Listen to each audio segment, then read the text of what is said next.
бизнес хийх гэж байгаа Монгод амьдрах гэж байгаа хүн болгонд энэ зээл бол маш чухал юм ач холбогдолтой асуудал байдаг. Тэгэхээр тухайлах юм бол бид манай зүгээс одоо гаргах гэж байгаа санал болохоор энэ шударга өрсөлдөө хэрэглэгчийн дэрэгдэх газрын дэрэгдэх мэрэгжлийн одоо холбооны зөвлөлтөөр манай холбооны зүгээс бас төлөөлөлөө оруулмаар байна гэдэг энэ саналыг олон нийтийн өмнө ясаар л тавьмаар байна.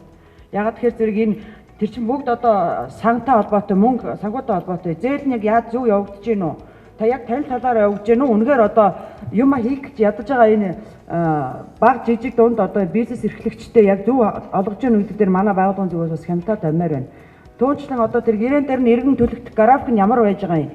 Яг үнэхээр тэр хүний одоо төлөх боломж нь байна уу? Одоо сая би харлаа л да энэ дээр одоо иргэн төлөх хүүгийн төлөхгүйгээр зөвхөн үндсэн төлбөрийн төлөхгүйгээр зөвхөн хүүгийн төлөөд явах хугацааг нэг сүрхий олон хугацаагаар тавьсан байна л да. Уг нь бол иргэн төлөх график чинь үндсэн төлбөр хүү хоёр чинь зэрэг явах ёстой. Олон улсын жишгээр. Гэтэл хүүгийн авна гэдэг бол банкны хувьд бол давхар мөлжлөг явагдаж байгаа шүү дээ. Энийг одоо хинчгүй ойлгож байгаа. Тэгэхээр одоо хүүгийн зөвхөн та төлөөд яваа гэдэг бол бүр илүү мөнгө л тэр банк авж яана гэсэн үг. Иргэн төлж байгаа графикийг банк хүү болон үндсэн мөнгө нь зэрэг явж явах ёстой. Энэ бүр олон улсын жишг байгаа шүү.